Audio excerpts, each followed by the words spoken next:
welcome to another episode of My Favorite Things, aka a little bit of everything, January edition. This is a series on my channel where I talk about the things that I watched or listened last month. So I talk about movies, TV shows, anime, music, and YouTubers. January was kinda chill for me in things that I watched, but it was also kinda exciting, I guess, because the things that I watched were just really good. So without further ado, let's start with movies.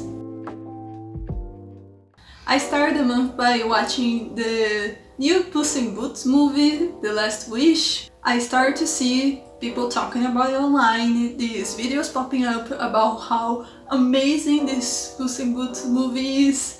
So I was like, you know what, I'm gonna go to the movies to watch this. And it was so much fun. I didn't expect this movie to have a meaningful storyline, to add characters that matter and make the main character actually go through something and come out different at the end. The story centers around Puss in Boots finding out that he has burned through 8 of his 9 lives, which is something that threatens him to continue his adventures. With that, he launches on an epic journey to restore them by finding the mythical Last Wish. This movie only reassured me that we are in a great era of animation. If you count the releases of the last couple of years, there's just been so many amazing cool stuff that came out, like the Mitchells vs. the Machines, Soul, Turning Red, The Bad Guys. And this really is a movie that it's not targeted to kids. I think that it's targeted to everyone. The more the studios let the animators do their job, do what they think is best for the movie, I think that we can kind of see a change in this thing of animation being for kids. Because animation is cinema. Animation is not a genre for kids, it's a medium. Another movie that I watched in theaters this month was The Fabelmans.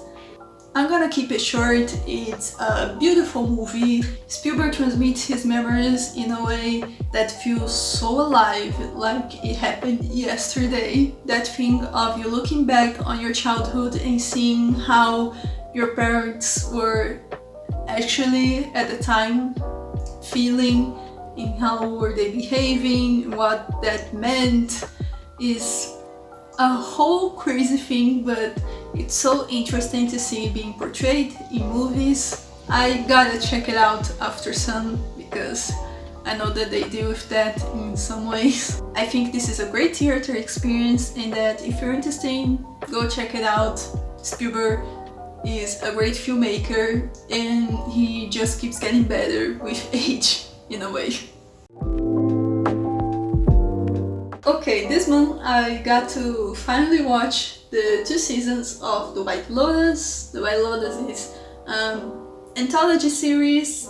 The first season really dives deep into the wealth and how the dynamic works between the rich and the people who are working for them. And the second season focuses on love dynamics and relationships. For now, my favorite season is the first one.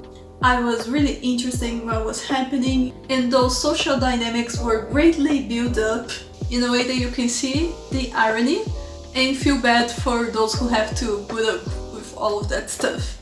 Although I can't lie that the more video essays I see on season 2, the more I start to really have a different view on the show. The way that the people dissect this show makes you gain a whole new perspective of that season, and you just start to appreciate it more for what it is.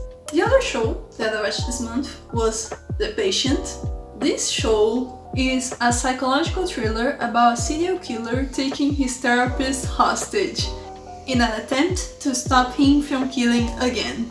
The premise is so crazy, and I find out about the show through a friendly Space Ninja video. I was really impressed with how it deals with psychology. The conversations are so well articulated. Basically, the therapist does his job the best he can, given his situation, and the patient tries to outsmart him every time. He wishes to get better, but deep down, is there any amount of help that can change his mind? The therapist is played by Steve Carell, and the patient is played by Don Hall Gleason. And what a duo, man, what a duo. They were really great in this show, It really takes a lot of strength to play these types of characters.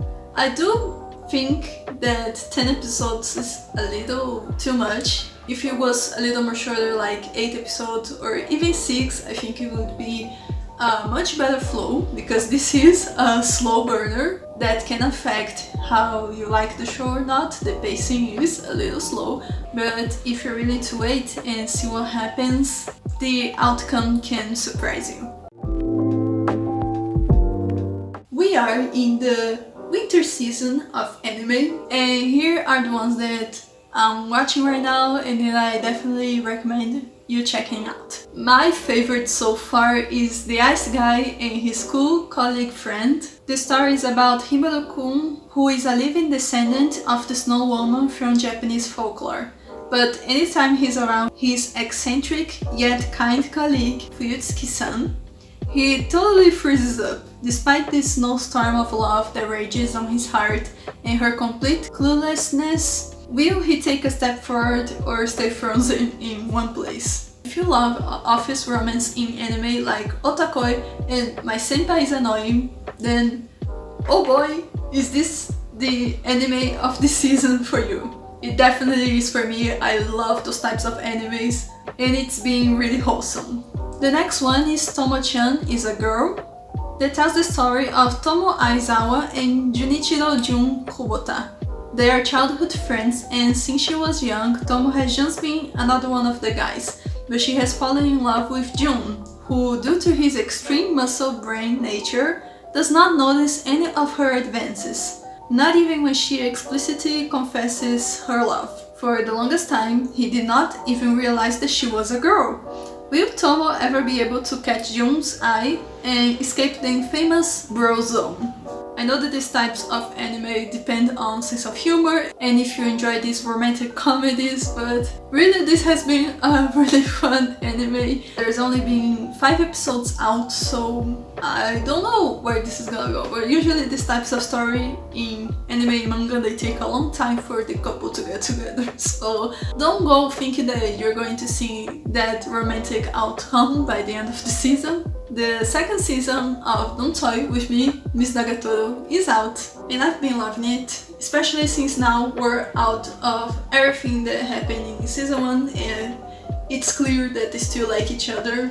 There's a lot of romantic subtext. Nagatoro is a fun character and I like to see Senpai growing. I like that he's not just the main character silliness who doesn't grow in any way. Lastly, I've been watching the 2022 remake of Urusei Yatsura. The first adaptation of this anime was in 1981 and lasted till 1986. When aliens known as the Oni threaten to invade the Earth, they promise to live under one condition. A randomly chosen human must win a one-on-one game of tag against Loom, the beautiful daughter of the Oni leader. The lucky person selected happens to be the lustful and unlucky high schooler Ataru Madobushi. And you know, I'm just gonna leave it at that premise. If you got interest, go check it out. The anime is really built upon the tropes of anime that we know of, so keep that in mind if it's something that bothers you in some way. For me, I can get along in some of those things, especially since it's a classic and this remake is just so beautiful, very vivid with colors. I have to mention this one song that really caught me this month, that is Dummy by The Regrets. It's from their deluxe version of the Further Joy album. Whenever I discover the Regrets song, it's just so good. You must think that I'm a dummy, didn't have to be a thing. And of course, I did listen this month to Battles for Armor. Yeah, that album blew me away. It's an amazing piece of work by Hayley Williams, and my favorite songs are definitely Why We Ever and Crystal Clear.